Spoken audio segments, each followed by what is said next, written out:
서울창업허브와 함께하는 마케팅 분석 기법을 활용한 창업 비즈니스 모델 개발 과정 21번째 강의 마케팅 정보의 원천. 저는 오늘부터 여러분들에게 마케팅 정보의 원천과 마케팅 조사에 대해서 말씀드릴 석준희라고 합니다. 마케팅 정보의 원천.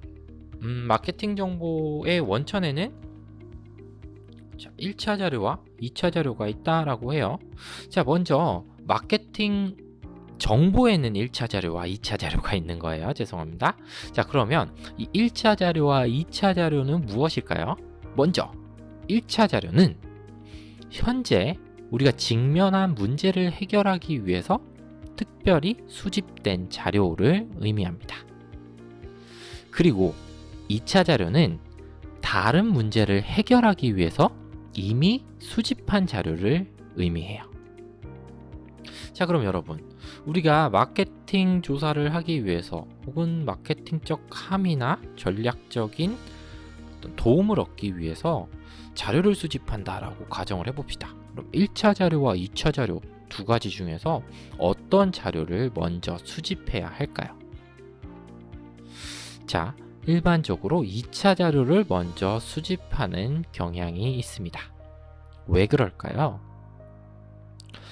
2차 자료가 1차 자료보다 비용이 저렴하고 신속하게 수집할 수 있기 때문이에요. 자, 왜냐하면 1차 자료 같은 경우에는 당면한 문제를 해결하기 위한 거니까 현재 상황에서 마케팅 조사를 함으로써 우리가 1차 자료를 수집할 수가 있어요. 그렇죠? 근데 우리가 마케팅 조사를 하는 과정은 앞으로 다음 강의부터 2강부터 말씀을 드리겠지만 꽤나 길고 어려운 과정을 거칠 수밖에 없습니다. 그래서 2차 자료보다도 1차 자료를 모으는 데 있어서 비용이 많이 들고 시간이 더 오래 걸릴 수밖에 없는 거예요. 반면에 2차 자료 같은 경우에는 이미 있는 자료라고 했잖아요. 즉 이미 존재하는 자료들 중에서 조사자가 우리가 지금 직면한 마케팅 문제를 해결하는데 필요하다 혹은 적합하다, 그리고 그 자료의 질이 굉장히 정확하고 좋다와 같은 것들을 판단해서 가지고 오는 거란 말이죠. 그렇다 보니까 2차 자료를 모으는 데 있어서 시간과 비용이 덜 든다라고 말씀을 드릴 수가 있겠습니다. 그럼 2차 자료, 2차 자료 막 이렇게 말씀을 드리고 있는데 2차 자료가 무엇이냐라고 물어볼 수 있겠죠. 자, 그러면 2차 자료가 무엇인지에 대해서 한번 이야기를 해보도록 할게요. 2차 자료는 크게 두 가지 원천으로부터 취득할 수 있어요. 하나는 기업 내부 원천, 또 다른 하나는 기업 외부 원천이에요. 먼저 기업 내부 원천에 대해서 이야기를 해보도록 합시다. 가장 먼저 나오는 게 주문 결제 데이터예요. 주문 결제 데이터, 즉 고객이 우리 상품을 주문하고 결제한 기록이 쭉 나와 있는 그 자료들을 의미합니다. 그렇죠? 상당히 유명한 방법론 중에 학계에서 RFM 모형이라는 방법론이 있어요. 자, RFM 모형. RFM이 무엇일까요? 일단 R은 리센시를 의미합니다. 그리고 F는 frequency, 그리고 M은 monetary value를 의미해요.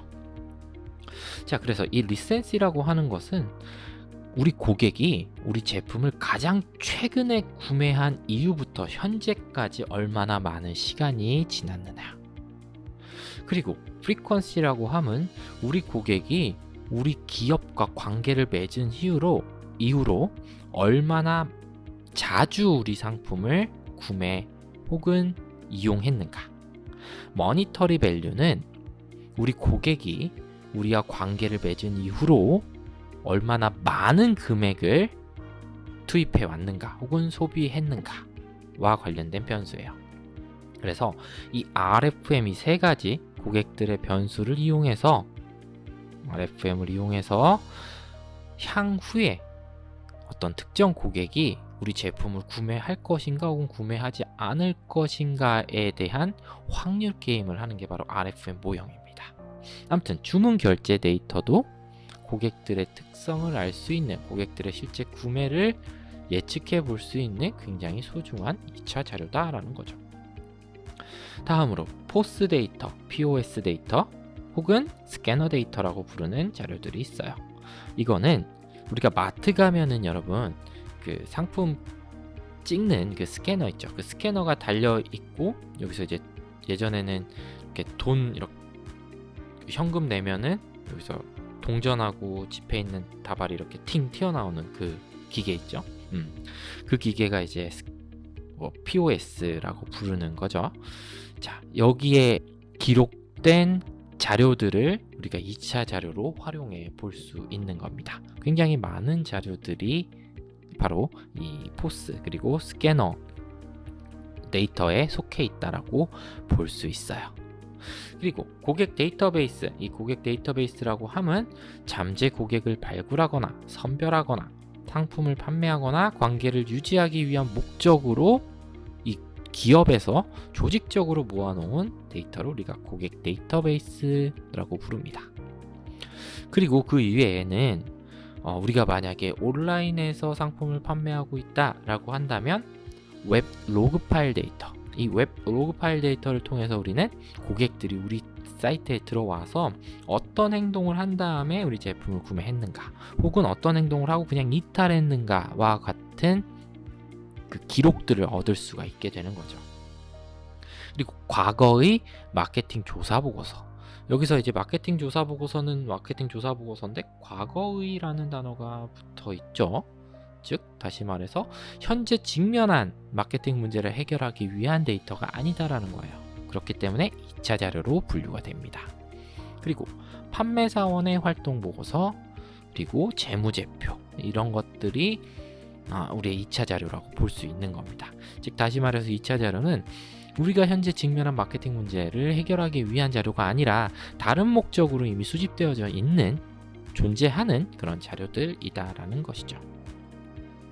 좋아요. 다음 표가 나와 있네요. 2차 자료의 원천으로 기업 내부 원천과 기업 외부 원천이 구분되어져 있습니다. 기업 내부 원천은 앞서 말씀드린 것과 동일하고요. 자, 기업 외부 원천으로는 여기 중앙행정기관, 통계청이나 한국은행 같은 곳들, 통계청이나 한국은행, 공정거래위원회 이런 곳들에서는 주기적으로 공시 자료들을 발표하죠. 여러 자료들을 조사한 후에 발표를 하죠. 그렇죠? 자, 여기서 우리가 2차 자료들을 얻을 수 있다라는 거고요. 지방자치단체나 경제단체, 협회나 여기 나와 있듯이 경제연구소나 혹은 마케팅 조사회사나 광고대행사 혹은 소셜미디어 등등에서 기업 외부 원천으로부터 2차 자료를 얻을 수 있다라고 합니다.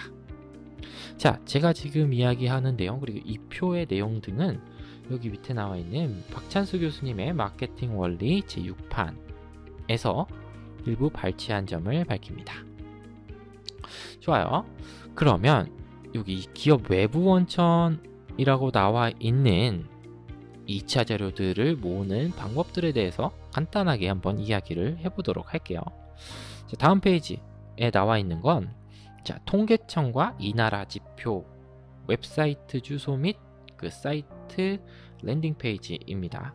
네, 여기 나와 있죠. 그래서 국가 통계 포털들이나 마이크로 데이터 통계 데이터 센터 등등등 이런 식으로 나누어져서 여러 가지 자료들을 제공을 하고 있어요. 간단하게는 GDP나 GNP부터 소비자 물가지수라던가 이런 것들을 전부 우리가 국가 단위에서 제공하고 있는 사이트에서 취득을 할 수 있다, 수집을 할 수 있다라는 것이죠.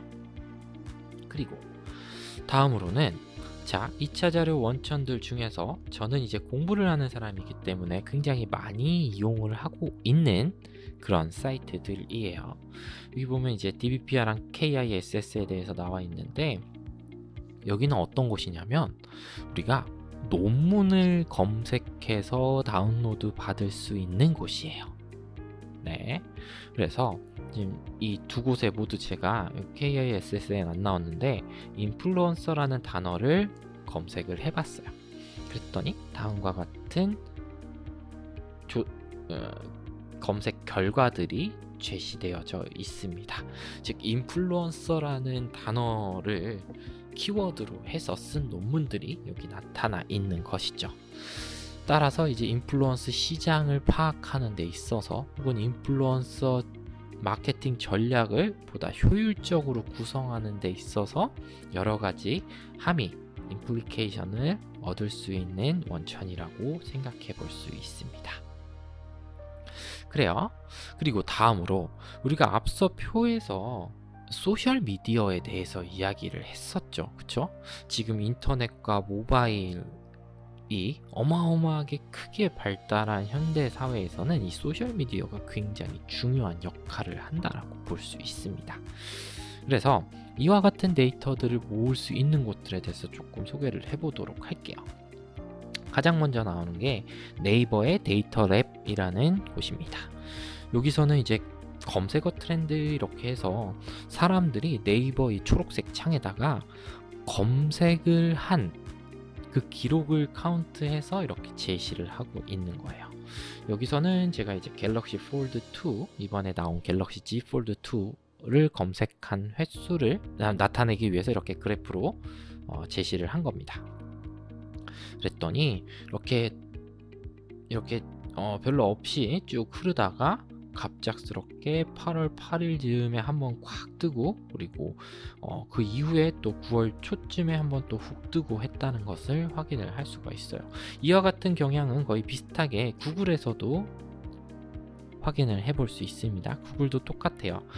구글 창에서 검색을 했던 그 횟수를 나타내고 있는 거예요. 몇 번 검색을 했느냐.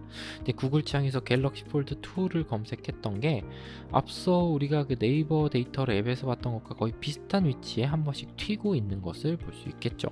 이때는 이제 실제로 갤럭시 폴드가 발매가 되었던 그런 시점이라던가 혹은 관련된 중요한 발표가 있었던 시점 등등으로 우리가 예상을 해볼 수 있겠습니다. 그리고 이와 같은 것들은 앞서 얘기했듯이 검색 자료라고 했죠. 몇 번을 검색했느냐에 대한 내용이에요. 근데 다음 소프트에서 제공하고 있는 썸트렌드라는 곳에서는 실제로 이 키워드를 포함하고 있는 소셜 미디어 게시글 수를 제시를 해줍니다. 네, 여기 나와 있죠. 트위터라던가 블로그, 인스타그램, 뉴스는 정확하게 얘기해서 소셜미디어라고는 볼 수 없지만요. 자, 어쨌거나 이와 같은 소셜미디어 플랫폼에서 이 갤럭시 폴드 2라는 키워드를 가지고 있는 게시글이 몇 번 등장했는가를 보여주는 게 바로 이 썸트렌드의 키워드 분석이라고 볼 수 있습니다. 앞서 제가 말씀드렸던